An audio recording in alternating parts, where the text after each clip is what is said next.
What's up, guys? eDrone here. Today, we're going to talk about switching your quadcopter over from 4S to 6S 6-cell LiPo voltage, but keep using your high kV motors. Stay tuned.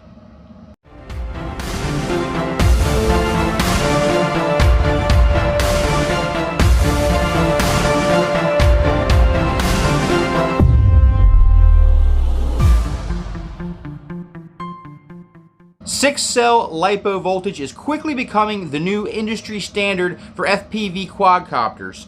There's a lot of reasons why one might want to switch from 4-cell 4S LiPo voltage to 6-cell 6S LiPo voltage. One of them being battery sag.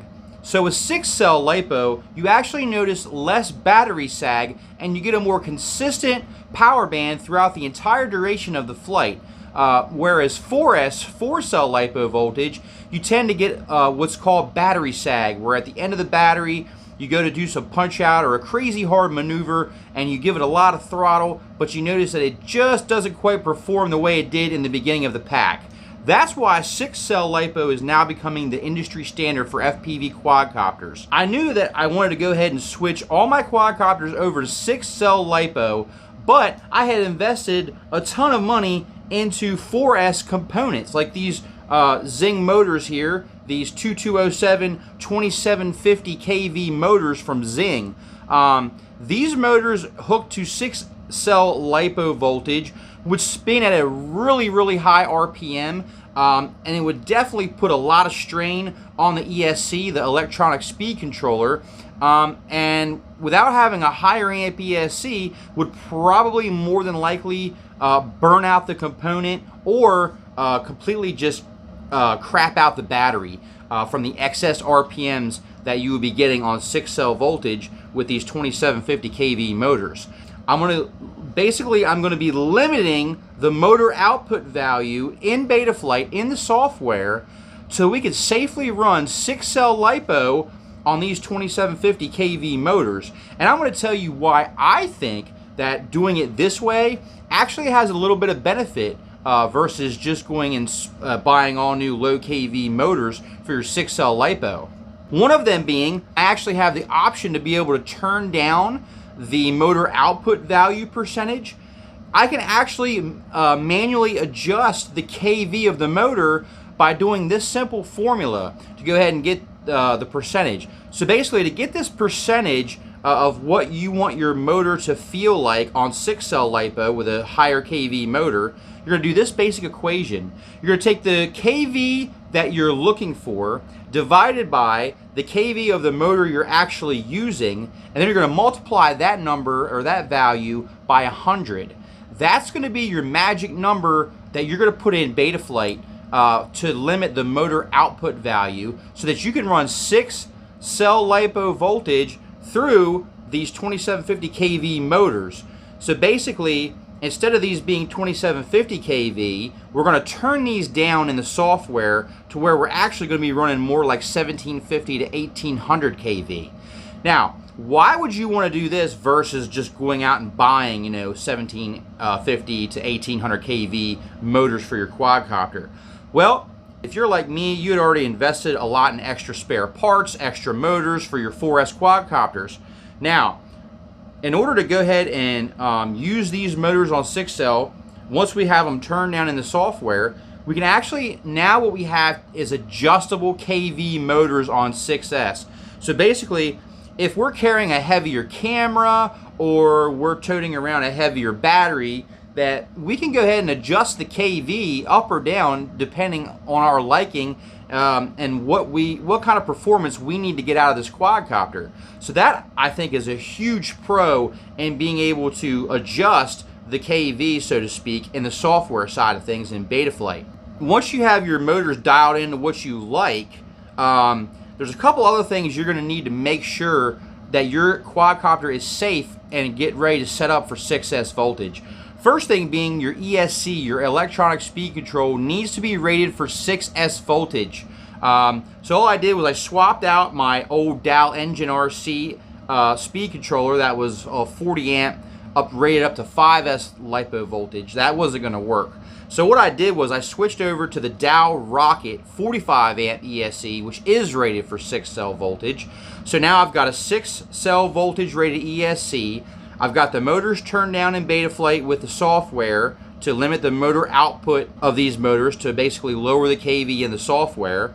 I've already changed the configuration in Betaflight to match that the Tel Betaflight. I'm using 6 cell LiPo for my voltage regulator, so I get the correct voltage readouts. And another thing you can actually do is set up different profiles, so you can actually switch back and forth from 4S to 6S. However, I don't recommend doing this if you're trying to do like a consistent freestyle. You want to keep it as consistent as you possibly can. So for me, I will not be using the different profiles to switch back and forth from 4S to 6S. Me personally, I'm going to be flying all 6S, but you do have the option to do that in Betaflight, and there's a lot of videos that show you how to do that. Basically, you're just going to change the different profile and set it up depending on your liking for 4S or 6S voltage, and then you can actually toggle that on an aux switch, and you can actually use a switch to switch back and forth on the different profiles. We got to make sure that our flight controller is ready for 6S voltage. And because I changed the Dow engine RC into the Dow Rocket, I wanted to go ahead and just change out the flight controller as well. So I went ahead and put the Dow F7 dual gyro, which is rated for 6S voltage, and actually just plugs right in with this little plug header connector. Plugs right in, nice and easy to the stack, so if I ever have to change out components, it's going to be quick and easy. And now I'm almost ready to go, but you want to make sure if you're hooking any of your components up to VBAT, whether it be your camera, your video transmitter, or your receiver, you want to make sure that all those components are 6S capable, 6 cell LiPo rated. Now, what I usually do, just to get a little bit more filtration and a little bit better performance and less video noise, I actually don't hook anything to VBAT. I use all of the filtered pads on the flight controller to hook up the camera, the video transmitter, and the receiver. That way these are on regulated pads. For example, my receiver, I use the Crossfire Nano. That is actually hooked to a 5-volt regulated pad. So regardless of what voltage I plug in, that pad's only going to put out that 5 volts. Same thing for my video transmitter. I have that on a 10-volt regulated pad, so it doesn't really matter what voltage I put in. I could still use, if I wanted to, 4-cell rated components on this build. But just keep that in mind, if you ever hook any of your components up to VBAT, you want to make sure that they're able to handle 6-cell voltage. And by using the filtered pads, I feel like you get way better video feed. You get less noise in your video, less lines, and less interference when you do high throttle punch outs, and when you're putting a lot of amps through the system. You don't notice the noise nowhere near as bad, I feel, when you use filtered pads. Let's go ahead and talk about the low ESR capacitor that I'm using for this build. This is a Rubicon 35 volt 560 microfarad low ESR capacitor. A lot of you would probably say, man, that's nowhere near enough low ESR capacitor for 6-cell voltage. However, I've had no issues with running this capacitor once you get the motors set up in Betaflight and get the motor output value turned down to the percentage. And I have all my components hooked to the regulated pads. I've had no issues whatsoever with any problems with flying 6S on this setup with that low ESR capacitor. So just wanted to let you know that that's the capacitor that came with the Dow Rocket 45 amp ESC that's rated for 6S voltage. And I've had no problems using that. We've got the motors actually turned down to 65%. That's my magic number, 65%. And it feels really good to me. It feels very similar to the 4S voltage I was running at these motors at 100%, but without the battery sag. So that plays a big part in why I want to switch to 6-cell voltage. Less battery sag, more consistent flight, and I'm actually been getting a little bit more flight time than I was with the 4S packs. So that's one other pro as well. Now what I want to do is I want to go ahead and show you a flight with this quadcopter on 4S voltage with 100% motor output value percentage. Then we're going to come back and I'm going to show you the 6-cell flight with these motors turned down to 65% running 6-cell voltage. And you can tell me how you feel about the quadcopter and the performance.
Thank you guys so much for watching. Please like, share, and subscribe. There's going to be more FPV tutorials to come on the channel, so stay tuned for that. And please guys, if you got any questions about motor output, limiting your motor output value in Betaflight, or running 6-cell voltage, if you're making the switch from 4S to 6S like a lot of people have been doing, drop a comment down below. I'll be glad to answer it for you and help you out any way I can.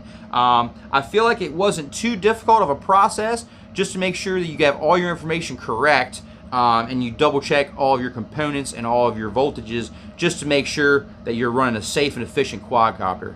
Thanks so much for watching, guys. Till next time, eDrone out.